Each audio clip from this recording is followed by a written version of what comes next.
Hello, everybody, and welcome to this crazy chat.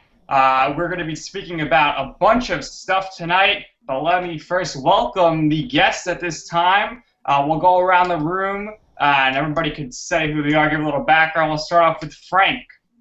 Hey, what's up? I'm Frank, and that's my partner James. And we're there for Knick Knack News. Yes, we are. As you can see, now we'll go to James. James, obviously everyone can see you're a huge wrestling fan. Why don't you tell everybody a little bit about yourself? Absolutely. I've been a fan since 1993, since my dad took me to Madison Square Garden, where I shook hands with The Undertaker. So that's how far back I go. All right, now we got Jay. Jay, what's going on? Not much, man. I've been a fan since 1983, I want to say, since I can remember, since I was a little tyke.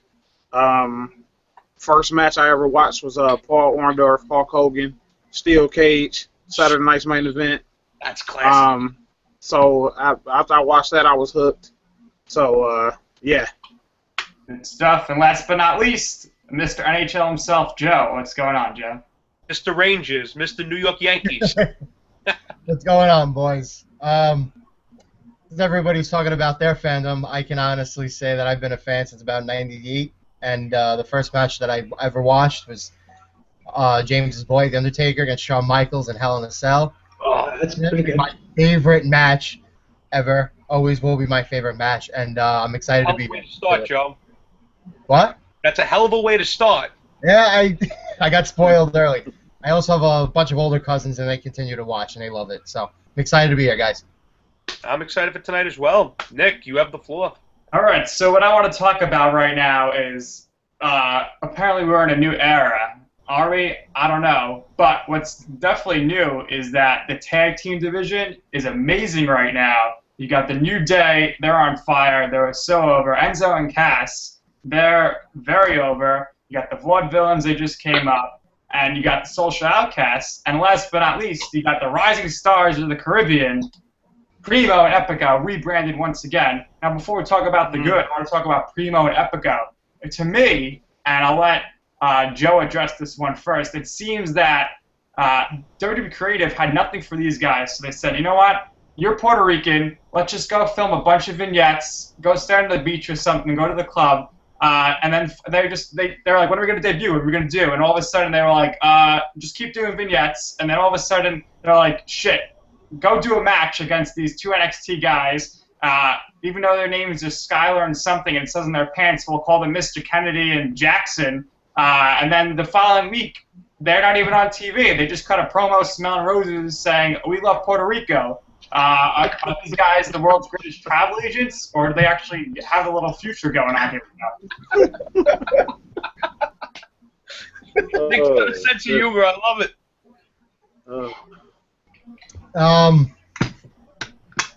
I will say this. Big fan of New Day, big fan of Enzo and Cass. Primo and Epico have been loyal guys to the company for the last couple of years, and they've really been stuck with relatively nothing. I mean, their best run was probably, arguably, with Miss Rosa Mendez, and nobody really cares about Miss Rosa Mendez anymore.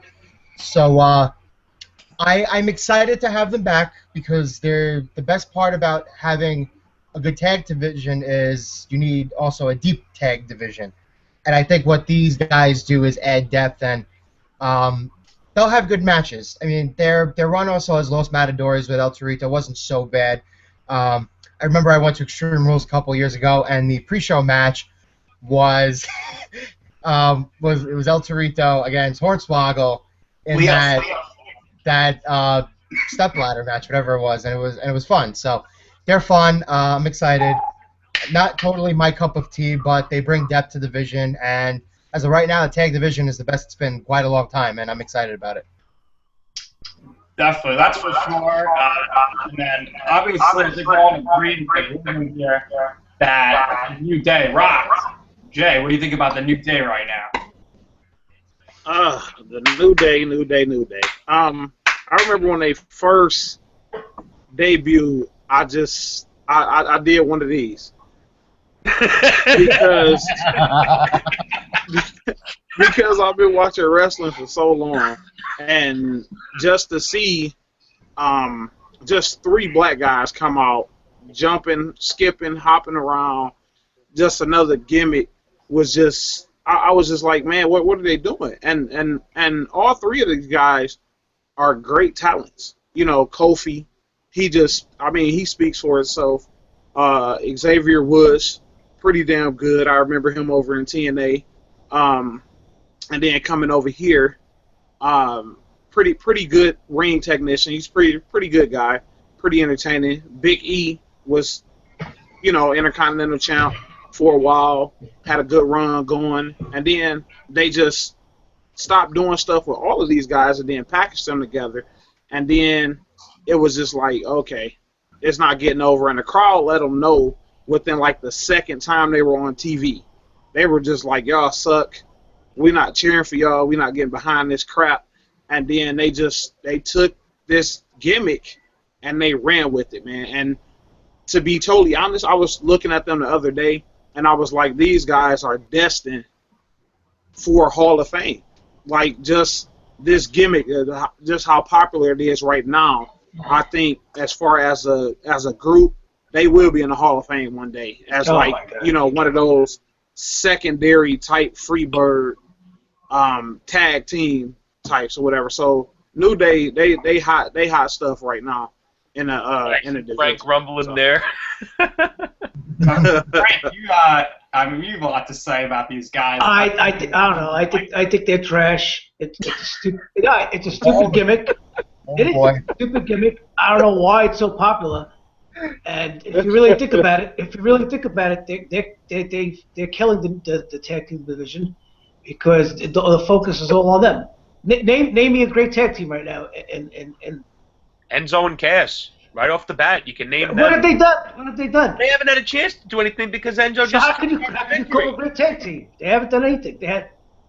Name me another tag team. Frank, to be fair, you haven't really watched NXT all that much. Yeah, so but you know NXT doesn't matter once you get up to the main roster.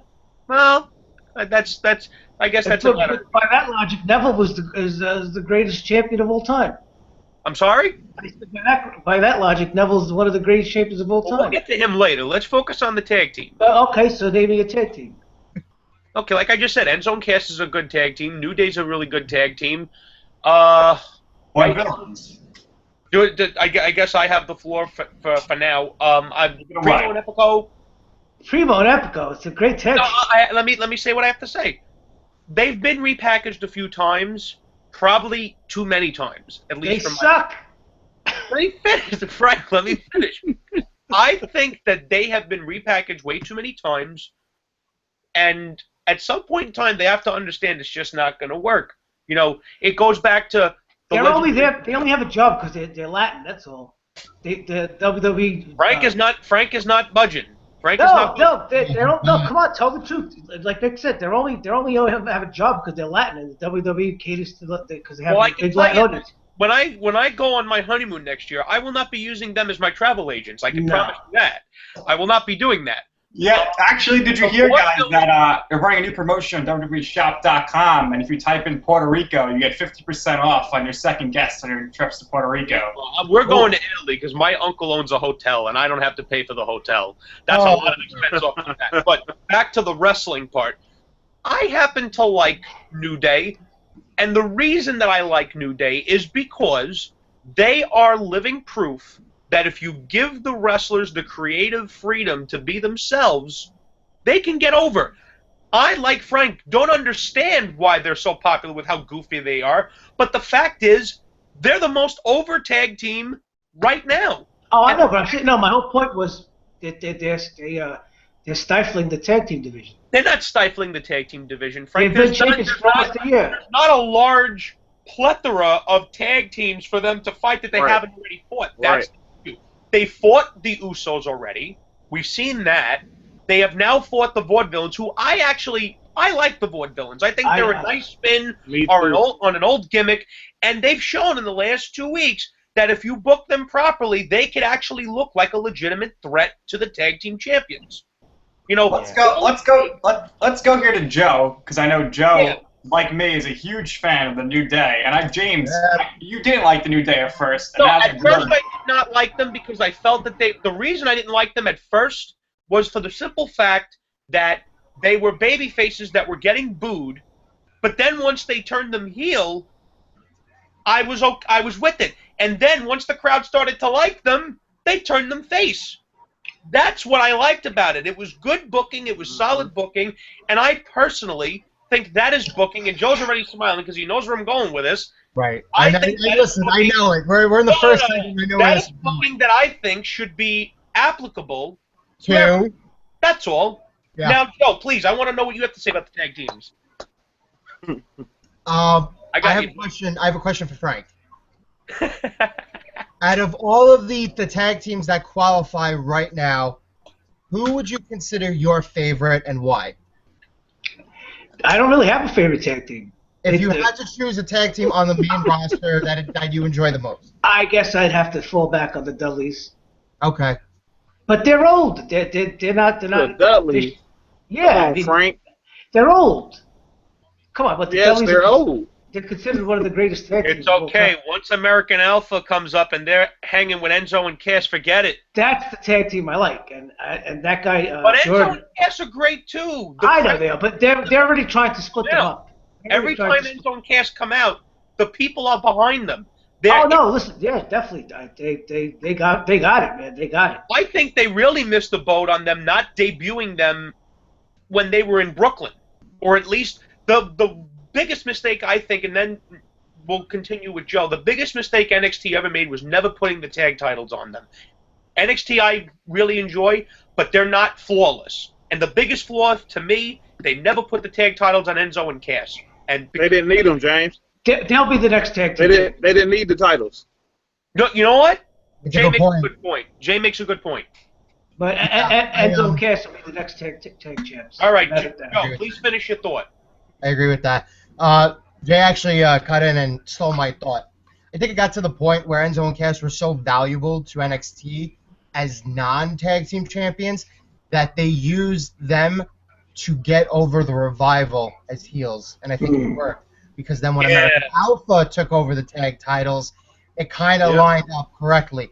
See, a lot of people wanted Enzo and Cass to win the NXT tag titles, but they also wanted Enzo and Cass on the main roster. Exactly. Now, you're only going to get one or the other. So I think they made the correct choice in moving them up as quickly as they did. They were able to use Enzo and Cass to transition into the Revival because Blake and Murphy simply weren't working as as a heel team. Revival's a throwback to Arn Anderson and Ole Anderson, if you think about it. Correct. Yes, they are. Solid They're wonderful. And then when American Alpha wins the tag titles in Dallas, then you see that crowd absolutely go nuts. And it was the right thing to do at the right time. Enzo and Cass are shining on the main roster and have been for 2 months. And now American Alpha are carrying the tag division NXT like they're supposed to. I think it worked out best for everybody involved. Joe, Enzo and Cass Joe, definitely when's the last time, if you don't mind, I just have one question. Joe, when's the last time that you saw a tag team get that kind of reaction from winning a match? When's the last time you've seen that? They were so over the day they walked into the company, and the day they walked out on Monday Night Raw, the night after WrestleMania. They weren't just over. They were like. I'm talking about when American Alpha won the tag titles. When's the last time you saw a crowd react to a tag team winning a match like that? A long time ago. Exactly. Yeah. James, what did I tell you about that guy Jordan? What do I think he's going to be? Oh yeah. I think he's going to be he's the future face of WWE. He knows they're going to be special. He said that with Savage. He said it with Punk. He thinks that Jason Jordan's going to be something. I think they're both good. I think they're both good. I know. I think they're both good too, but I think Jordan's a little bit older. He's up there in age, so it's going to be difficult. Okay. Going back to the tag team division of the main roster, Enzo and Cass definitely have titles in their future, but I have to disagree with Frank when he said they're going to be the next tag champs. And the reason why is they're not going to put the two most over things in WWE. You're right. Enzo and Cass. Probably the Vaudevillains might.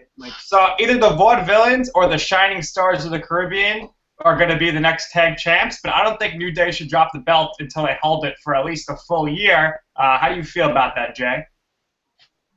I think that's correct. I would save your money match at Mania next year is Enzo and Cass and New Day. That's your money match right there. But right now, I do think it's going to end up being the Shining Stars, and the only reason I say that is because they're trying their best to give them every opportunity they can before they future endeavor them. I mean, seriously, it is no more repackaging they can do with these guys. Nothing else. I agree There's with nothing you on else. that investment.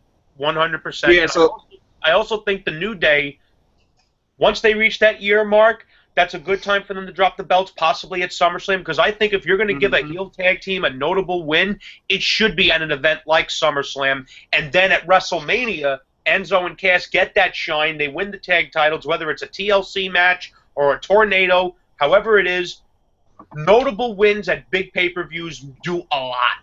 I think it'll be SummerSlam. It'll probably be SummerSlam. I agree with Frank, and I agree with Jay and Nick. And here's the other thing. Now, this is something me and James are talking about. I know Frank is going to hate this, but I'll let James talk about it first. We think that Kofi Kingston should be in the Money in the Bank ladder match. And wouldn't it be something if the New Day became Mr. Money in the Bank and the New Day became the WWE World Heavyweight Champion? Oh, shit. The only issue I have with that is that it then puts them in the heel position, because there's no way that three people are going to hold that briefcase and not be heels. And I don't think the New Day should be heels because they're over. Now, if they were the bad guys and the crowd was against them, I'd be all for it, because one of those guys is going to be elevated to a different level, and Christ knows they need new top-level stars, which I have nothing. I see nothing wrong with that. But the problem is they're massively over with the crowd, and you don't want to turn the crowd against them. Whether anyone realizes it or not, the New Day's making the WWE, Frank, as much as you may not like them. Oh, no, yeah, they are. They're making them a lot of money.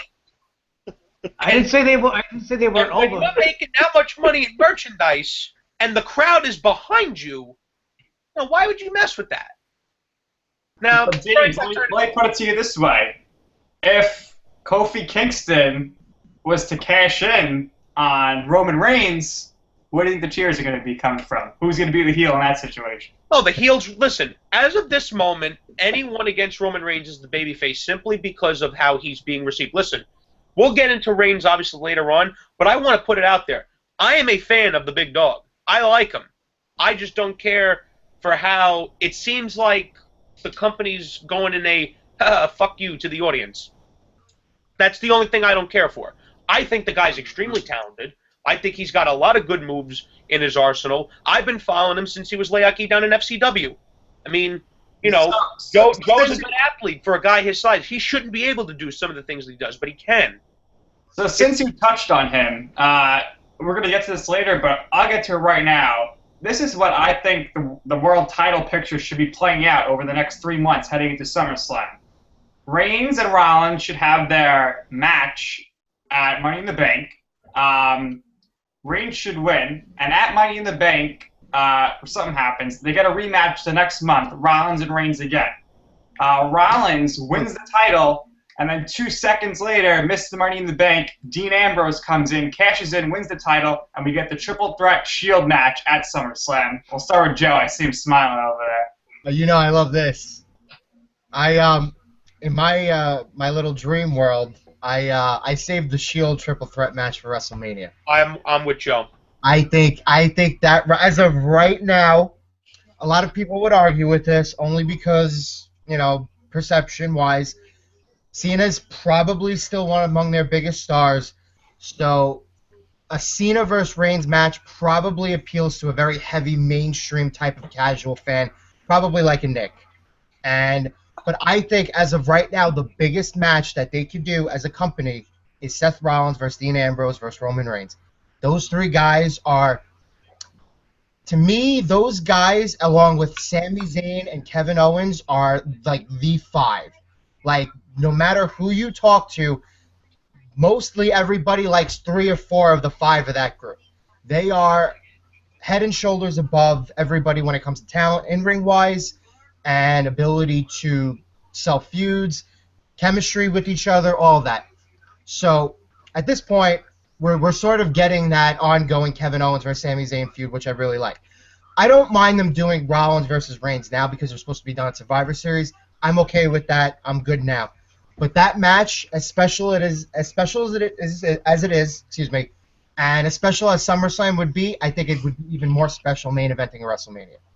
I agree with Joe 100%. I think that the Shield, all three of those guys, have been exceptionally valuable to the WWE organization. Even though right now Dean Ambrose really hasn't been in a lot of very high-quality matches, you could argue it's the opponents he has, whatever. The guy, I feel like Dean Ambrose right now is a lost soul. He's been buried.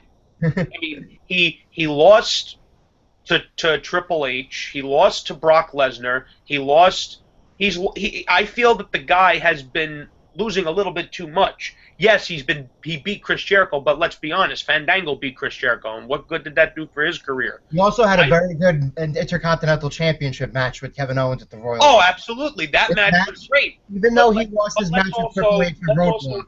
But let's also be honest about Dean Ambrose, and I said this to Frank the other day. He always loses the matches that matter the most. He hasn't had that humongous win that really pole vaults him to the next level. Because they keep burying him. They keep burying him. I think Frank believes that they did that on purpose. Because of course. Who was the most popular performer going into WrestleMania this year? It was Dean Ambrose. And what happened? They buried him. I don't think they buried him. I think of course they do. A match with Brock Lesnar isn't burying him. Are you kidding me? They made him look stupid. With what James is saying, though, he still hasn't had that moment. I agree. He hasn't had that moment, and Frank, I kind of agree with Frank that it was done on purpose because they wanted the attention to be on someone else. No, but Roman Reigns. You can't have somebody more popular than Roman Reigns. You have to understand, and I've said this many times. It's no different than if you're a baseball team. Nick, Frank, and I are Mets fans. You can't put all your eggs in the Noah Syndergaard basket. As much as I love the mighty Thor, you can't put all your eggs in his basket. You have to count on Steve Match. You also have to count on Matt Harvey. You also have to count on Bartolo Colon. You can't just center it all around one person because, first of all, it's too much pressure for one person to carry the entire load, especially in today's business structure. Number one. Number two, if that one guy that you've pumped everything into gets hurt or something happens and no one else is on his level, then what the hell do you do? So this is why I think that Dean Ambrose has been losing a lot and lower on the card. It's because WWE knows what they have in Dean Ambrose. They know he's always going to be a popular top guy, and they... Yeah, but you think that's going to last for long? You think that's going to last forever? If all you do is lose when it matters the most, eventually the fans will give up on you. No, and that's a risk they're looking at Dean Ambrose like they looked at Daniel Bryan. They're saying the chase, it gets more people invested than the actual championship run. Daniel Bryan is going to be WWE champion. It's just a matter of what. Daniel Bryan was an exceptional talent that was massively over on a level that very few wrestlers on the current roster could even dream of. The guy had an appeal that Dean Ambrose unfortunately doesn't have. When Dean Ambrose got beat by Triple H, was there 100,000 people signing on the White House website to get him into the title match? No, there wasn't. Dean Ambrose is popular, but he's not humongously over because he hasn't had that notable win. You notice Daniel Bryan's upsurge happened because of two main matches. When he scored the winning fall on the first loss of the Shield and when he defeated John Cena. That notable. You want to know why the people got behind him after that? Because then they realized, holy crap, they gave this guy a clean win over Cena. He beat the Shield. This guy they're probably going to go with him, and the fans took to him. But then when they saw that they were going to pull the carpet out from under them, they weren't having it. Dean Ambrose hasn't had that moment yet. And I think that has hurt his character. That's just me. Ambrose definitely should have beat Brock Lesnar. How can you say that? In order to beat a guy like Brock Lesnar, you have to package the guy going into it and make it believable. Dean Ambrose never. It was a no holds bar match. That's why. I know. I That's the understand what Frank is trying to say in that there was no momentum behind Dean Ambrose that told you he was in a prime position to do it. But I also understand what Nick was saying is that in that type of match, Dean Ambrose could dump the whole planet on him and it would be believable because Right. it brought And out a plus, whole... if you have somebody beat Brock Lesnar, you better have some big plans for them coming afterwards. And they But don't. that's what Frank is saying. There was no long-term booking for Dean Ambrose because they only have long-term booking in place for the one guy that they picked, which is why the one guy that they picked is getting the treatment he's getting. Right. So let's go around the room here. Real quick, you give me a yes or no answer and a one-liner. Do you think Dean Ambrose will be WWE champion and when? And we'll start with Jay, then we'll go to Joe, then we'll go to James, and then Frank. So Jay, take it away. Yes. And the reason I say that is that they're waiting for the right time to do it with him. Like James just said, they see something special in him. They know what they got. And I think they're buying their time with Dean. They don't want to, for lack of better words, blow his load too fast. So I think they're waiting for the exact right, precise time to put the belt on him so he can keep his momentum and, gain his credibility as champion more so than before he becomes champion.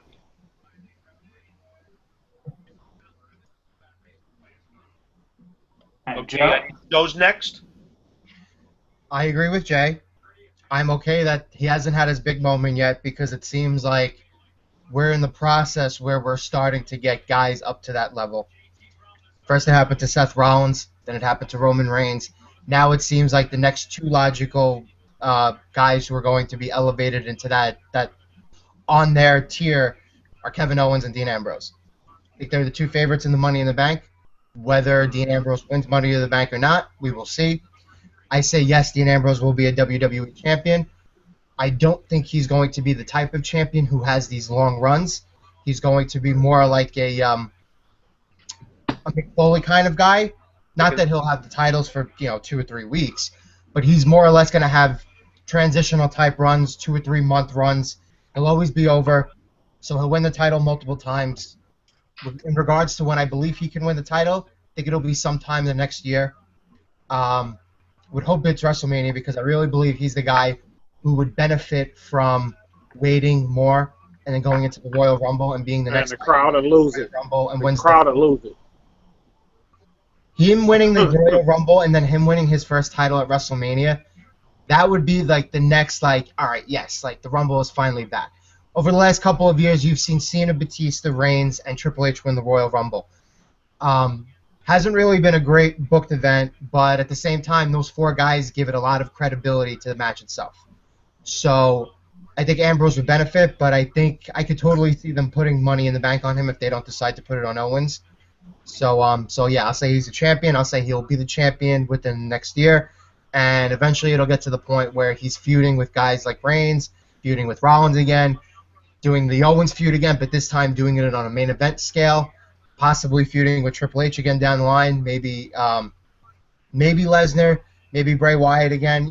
These are all his feuds, and these aren't guys who are at the low end of the totem pole. These are all their major talent. So that's how I feel. Everybody knows Dean Ambrose, my guy, my favorite wrestler. So I agree with Jay. All right. I'm next in line, and as of this voting, I will be in the minority. I do not believe that Dean Ambrose is ever going to win the WWE Championship, and the reason I say this is something that Joe mentioned. You look at the Royal Rumble since 2013, not a single Royal Rumble since 2000, and I want to say since Edge won the Rumble. Not since Edge has there been a winner of the Royal Rumble that the crowd was universally behind for the correct reasons. Let's be very honest. People were behind Triple H this year because it was anybody but Roman Reigns. That's what it was. They weren't behind Triple H because they love him so much. They were behind him because they didn't want to see Reigns walk out with the strap. And the company knew that, but they also knew they were just going to put it right back on him at WrestleMania.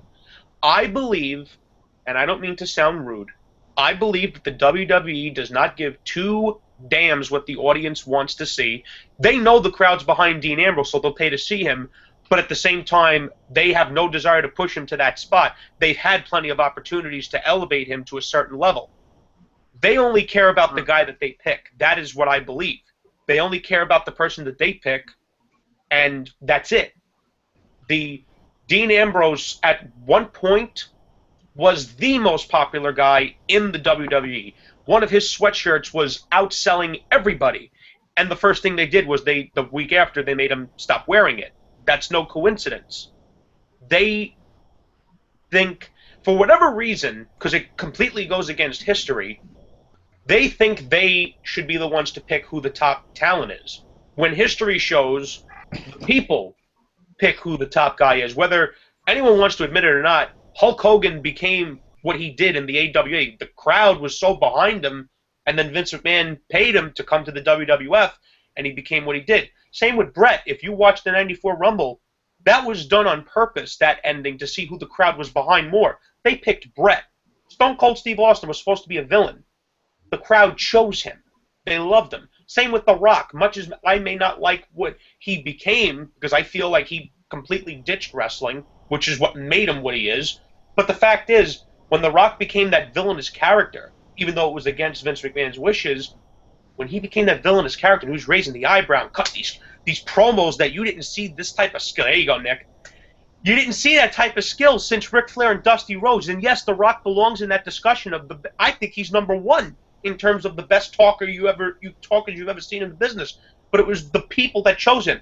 Much as I may hate the man, the character, when John Cena first came on the scene, he was the people's choice.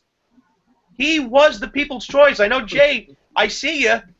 But let's be honest, when John Cena was doing this, he was the man.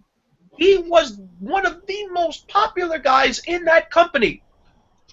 Very neck and neck with Batista, because when Batista turned on Triple H, and you guys who watched that Raw know, that was a humongous pop, but it was dwarfed when Cena showed up on Raw the first time. When he was drafted, that was one of the biggest ovations I ever seen in my life. And I miss that character. But back to my original point, I don't think Dean Ambrose is ever going to win the title. Because, ladies and gentlemen, in case you don't really know James too well, that's him keeping it short for you. We're moving on to Frank here. Yeah, I don't think Dean Ambrose is winning the title because the WWE doesn't care about their audience. No, I say I don't. It's highly unlikely because they've already showed you their hand with Dean Ambrose. They don't take it serious. There you have it. Now, I don't want to talk about this person for too long, but he was mentioned, and it's Brock Lesnar. He's defeated everybody. I don't think anybody's really a viable opponent the way anyone's being booked right now. When he returns at SummerSlam, who should he face? We'll go in reverse order this time. We'll start with Frank. Wow, I have no idea. I know that he will be back to work SummerSlam. It'll probably be Roman Reigns. I mean, that's probably the biggest matchup I see. All right, James. They will probably feed him Bray Wyatt, which I think would be stupid. But if I had my way, have him and Cesaro have a match now, and then at WrestleMania they have a rematch in which Cesaro goes over. Give the fans a taste of Cesaro and Lesnar, and then after he loses to Brock, build him up like a monster, and then he wants his rematch. I say why not? It gives Brock a fresh opponent. You actually are elevating someone else because the long-term booking is that you're building him up to get the win. And honestly, who better than Cesaro? He'll benefit from the win. He is believable in that role because... James, forget Cesaro. Forget Cesaro. They treat him as a job. Moving on. He is. What's his record, James? What did I tell you his record was? 55 he and 113. 30% of his matches. Frank actually did the math. Not me. I read it online. It's 55 and 112. No, he wins 30% of his matches. They treat him as a jobber. All right, Jay, what do you think? Who's Lesnar going to take on me at SummerSlam? I have to agree with James on this. I do think they're going to end up giving him Bray Wyatt. That's something they wanted to do before, and plus they never finished what they had started before. And I agree with Jay. I think it's stupid to do that. You need to I build would a guy like do- Bray up. He's been beaten down enough. Yeah, I would do Cesaro. And to Frank, to answer what Frank was saying, just like they did with Mark Henry back in the day, how Mark Henry probably won like 15% of his matches before he went on that tear, and then he won the World Heavyweight title against Randy Orton. Of course.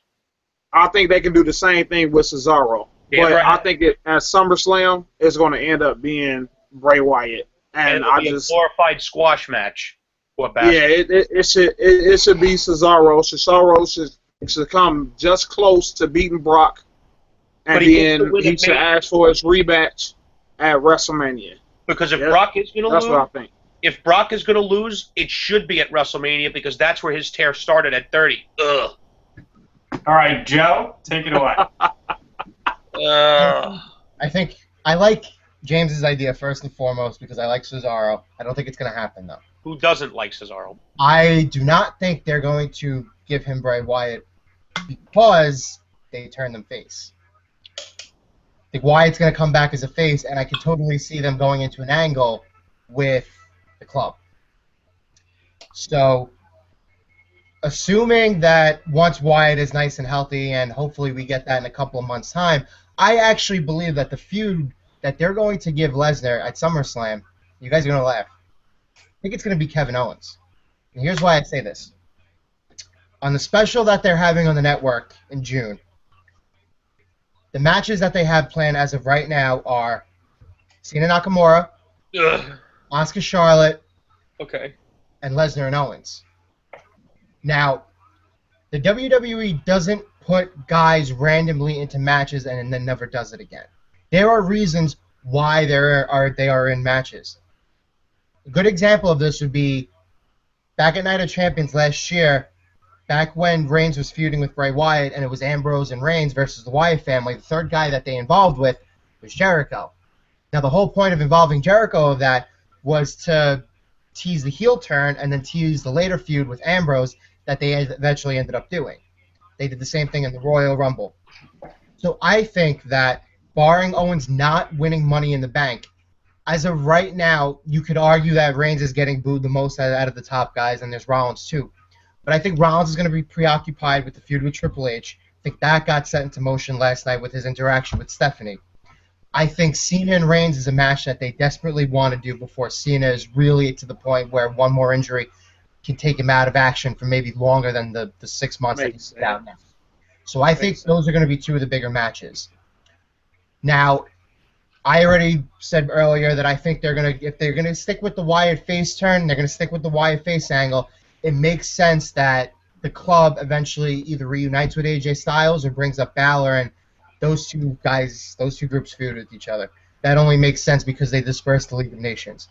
Now, the guys who are available left to feud with Lesnar are Dean Ambrose. They did that already at WrestleMania. Jericho doesn't interest anybody, would never happen, and he may be gone by that time. The top guy, the top heel that they have left available to feud with Lesnar would be Kevin Owens.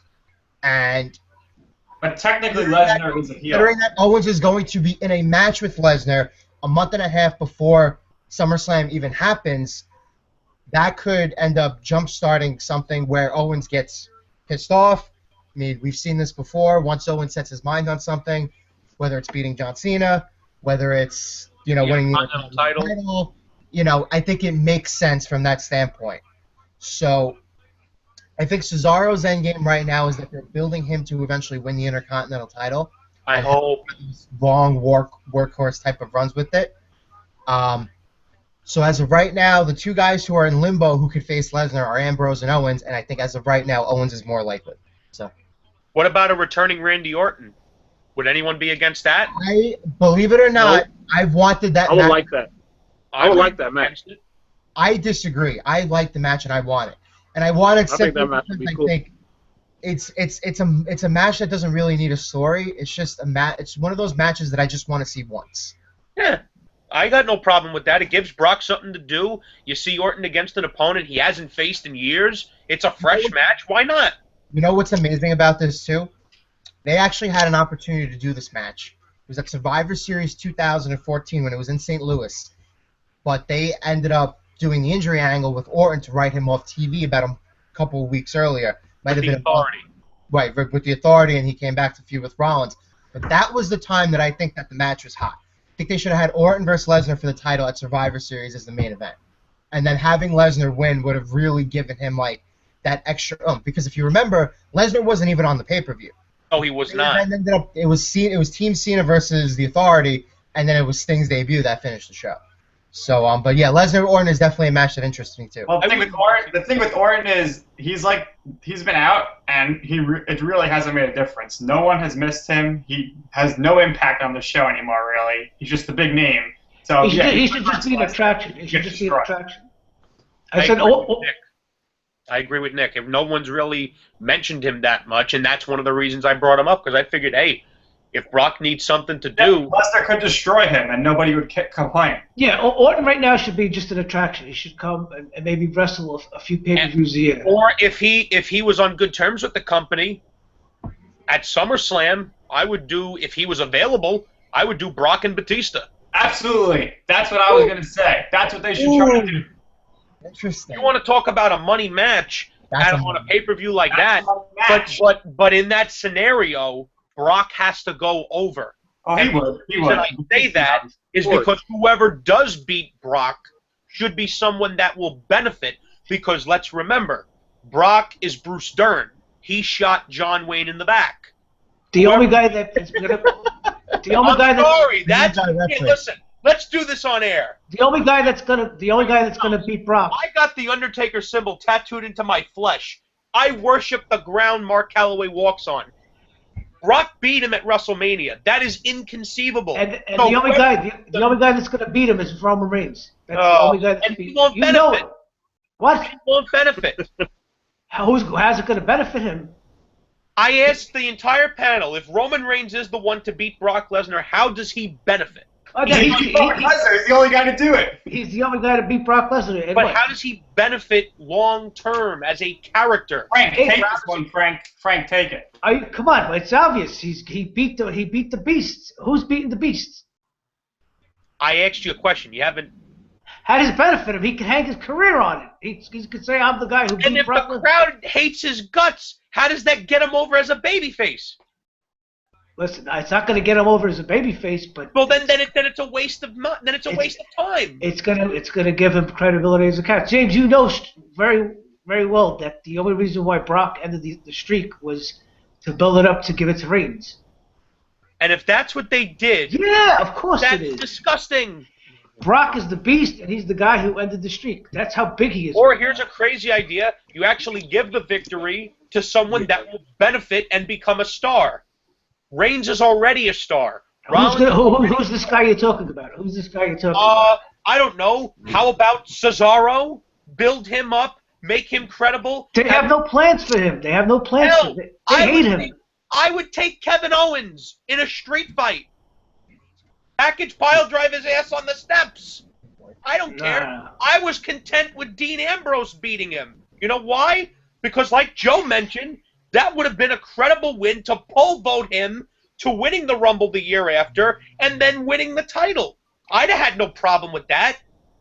Because remember, I'm a diehard Taker fan, so I'm very invested in who beats Brock because in my mind, it has to be somebody who will benefit from it. Reigns is already a 3-time world champion. He's main evented WrestleMania twice. There's no more you can do for this guy unless you turn him heel. Now, if Reigns beats him as a heel, I got no problem with that because you're putting a lot of steam on a heel.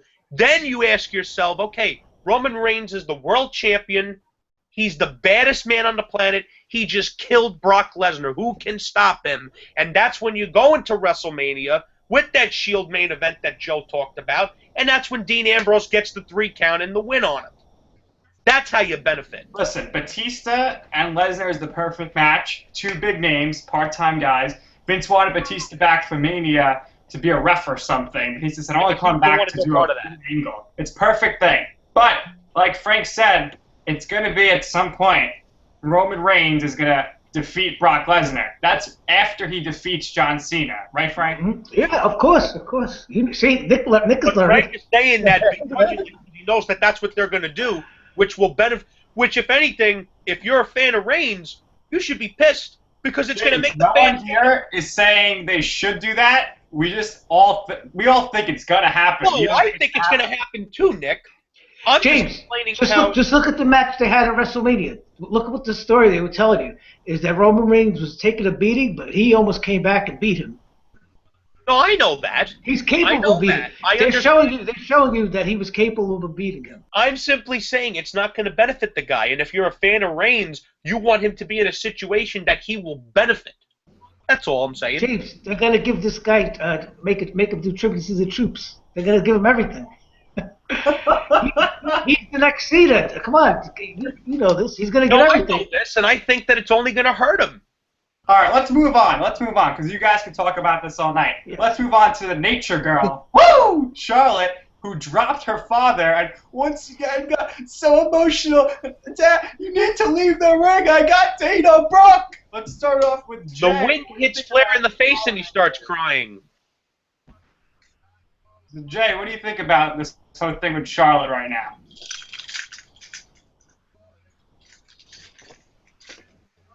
Jay, you there? All right, let's go to Joe then. Joe's I think his feed froze. Go on one else. Yeah, I don't see his feed moving at all. All right, go ahead. Just move on. All right. I loved it. I think it was Charlotte's really coming out party. And the one thing I will say about it is I could see why a lot of people may not like it. May not be that their cup of tea. But I thought it was one of those promos that blended real life and blended with real life. She did a very good job with it. She did a very believable job with it. And the only thing that I would have changed would have been having her slap Rick, because I think that would have gotten her nuclear heat. Like she would have been set for the rest of her career. Because no matter what you do, you could look back on that moment and like see her. That would have been 2 slaps in a row. She should have slapped Flair, 100%. That's the only thing I The had. second week in a row, he would have got slapped by a woman. Right. what should have happened was Well, that Flair should be used to that. Charlotte should have put her father. Jay in the just figure messaged me eight. that he lost connection. All right, he could come back in.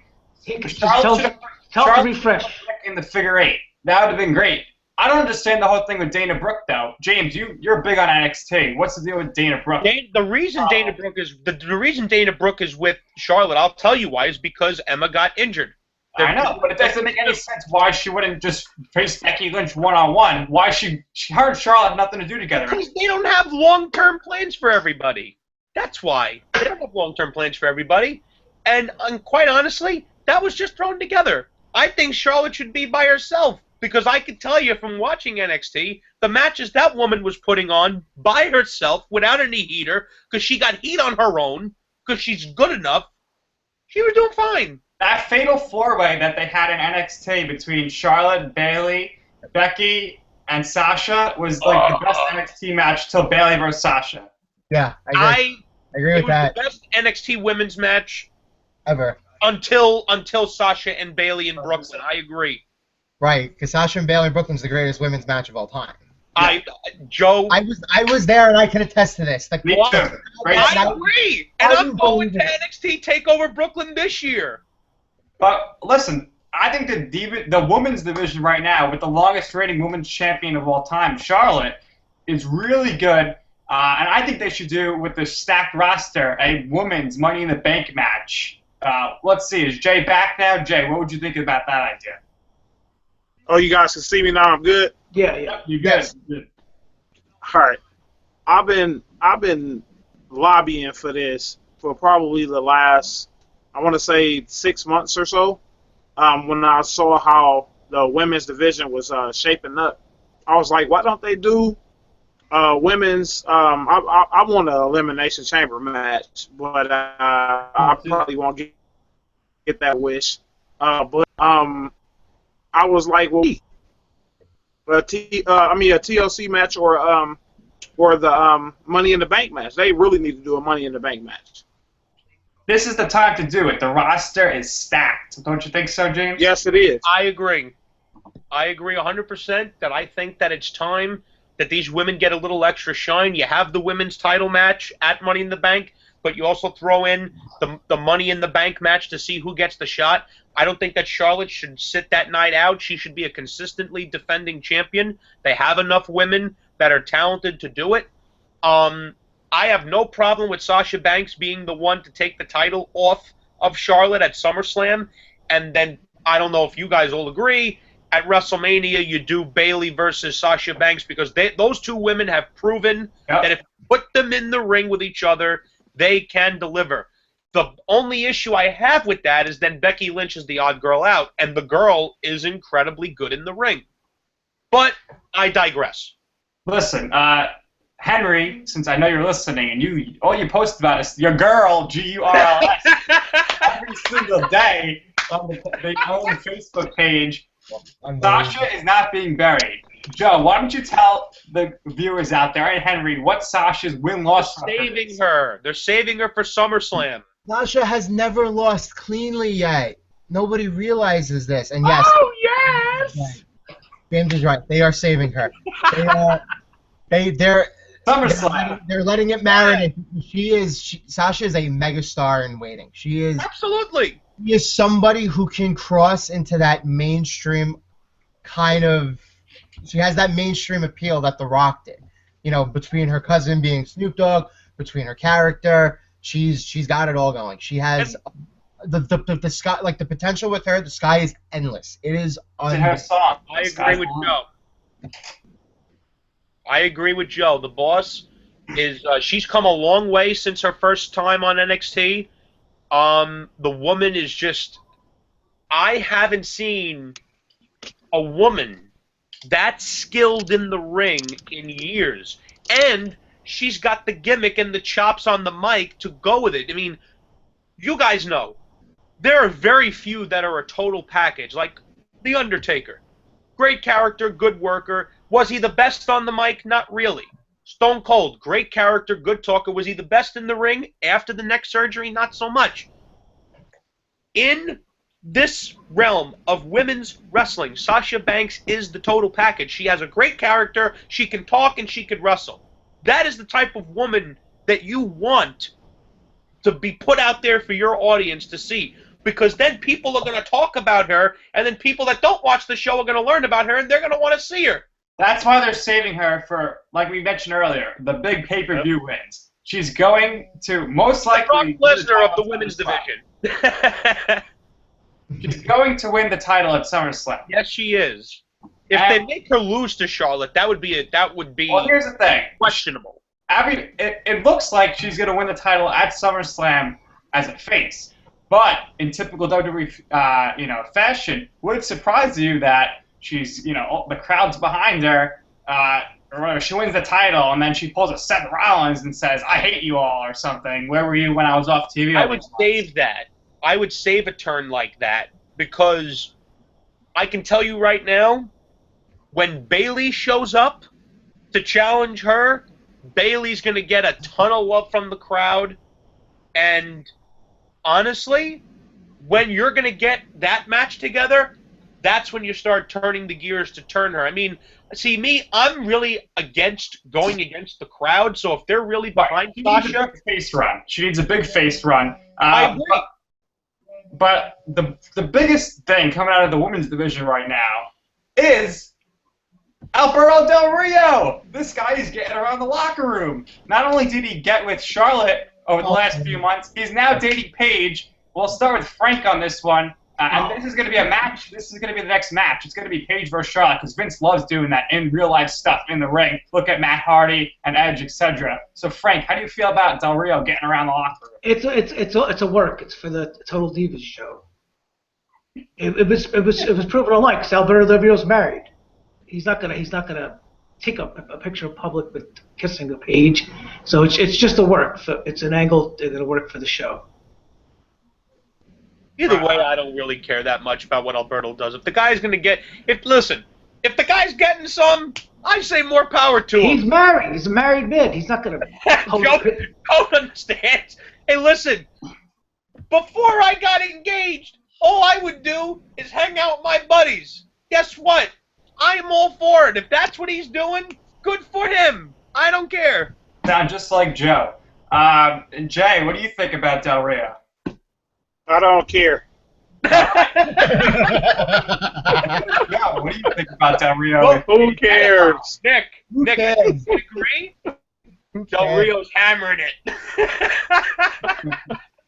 Nick, what'd you say? It was his destiny, right? It was his destiny. But you already knew that. You already knew that, though. But Paige should become his personal ring announcer. Oh, Christ.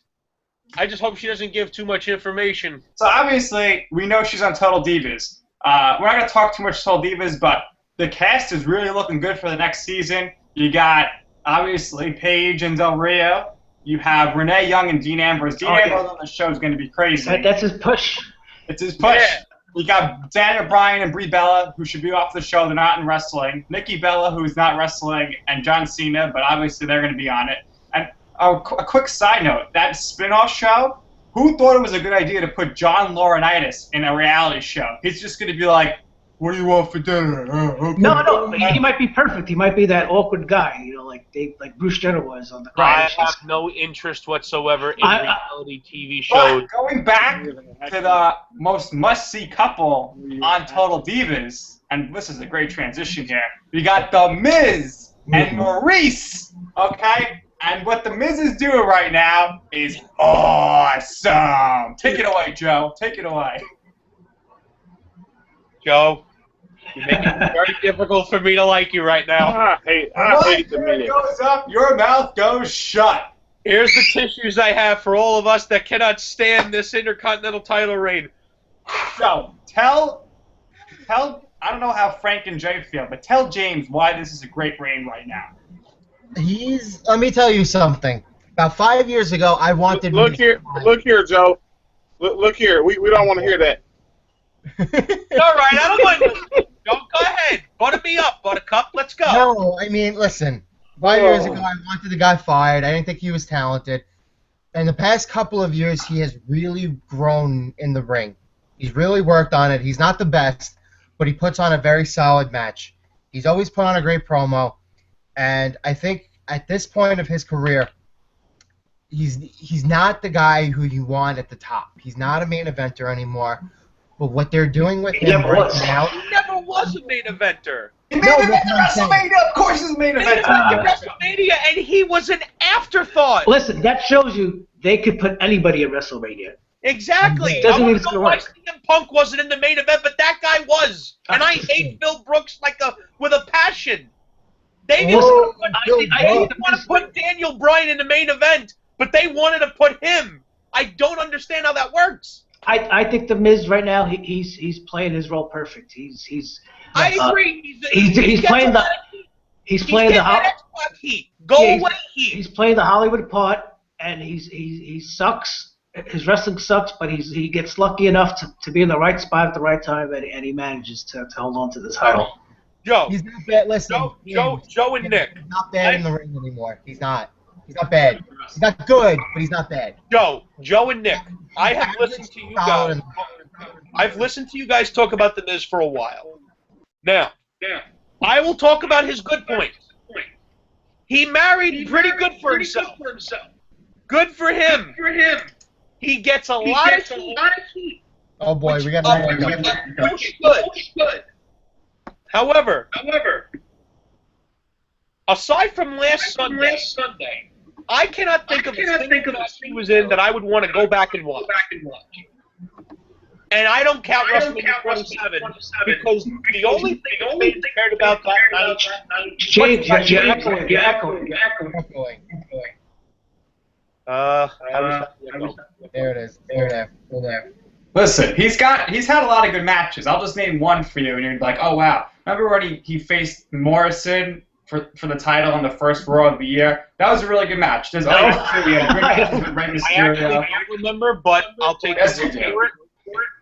It was at that point it was the match of the year, or one of the top matches of the year. But You know what the match is Fatal underrated? Four-Way- What, Jeff? I'll put a lid on what I think of him as in this. If he's the Intercontinental Champion for now, if the payoff is going to lose. All right, Frank muted James. I guess he had enough of him. No.